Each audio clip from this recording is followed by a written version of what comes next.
Bharatiya Janata party પ્રદેશની સૂચના મુજબ અમારા જિલ્લા પંચાયત સીટ દીઠ સ્નેહ મિલન સંમેલન આત્મનિર્ભર ભારતના થીમ પર યોજાઈ રહ્યા છે। ત્યારે આજે મેઘરજ તાલુકાના પંચાલ જિલ્લા પંચાયત સીટનો સ્નેહ મિલનનો કાર્યક્રમ હતો। એમાં રાજ્ય કક્ષાના મંત્રી પીસી બ્રંડા પણ હાજર હતા અને મોટી સંખ્યામાં ભારતીય જનતા પાર્ટીના કાર્યકર્તાઓ પણ હાજર હતા।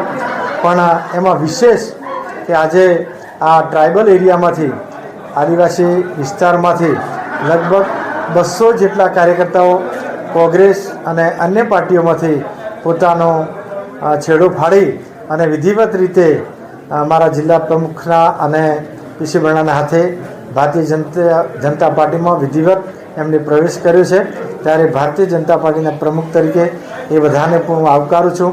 સાથે સાથે અત્યારે કમોસમી વરસાદ પણ થયો છે, ત્યારે એના માટે પણ અમે સરકારમાં યોગ્ય જગ્યાએ એની રજૂઆત પહોંચાડી છે કે સર્વે કરી અને તત્કાલ જે પણ ખેડૂતોને નુકસાન થયું છે એની સહાય ચૂકવવામાં આવે એ પણ અમે સરકાર સુધી રજૂઆત પહોંચાડી છે। મારું નામ અરસોડા ધુળાવી ગોમાભાઈ, ટૂંકમાં ડીજી અરસોડા, મોટી મંડોળી ગ્રુપ ગ્રામ પંચાયતનો સરપંચ છું। આજે નવા વર્ષમાં અમારા વિસ્તારના બિદોડા મત વિસ્તારના ચૂંટાયેલા ધારાસભ્ય શ્રી પીસી બ્રંડા સાહેબને મંત્રીમંડળમાં રાજ્ય કક્ષાના મંત્રી તરીકે એક આદિજાતિ મંત્રી અને અન્ન અને નાગરિક પુરવઠા તરીકે જે મળતો તેમને આ વિસ્તારનું સ્નેહ મિલન રાખેલ છે। આ વિસ્તારના વિકાસ માટે એક પ્રથમવાર આદિવાસી મંત્રી તરીકે પદ મળતા અમે સ્નેહ મિલનમાં અમે અમારા સાથી મિત્રો સાથે હાજર રહ્યા છીએ અને અમારા વિકાસના કામો થાય એ રીતે અમે સરપંચ તરીકે આ સરકાર સાથે રહી અને કામ કરવા ઈચ્છીએ છીએ।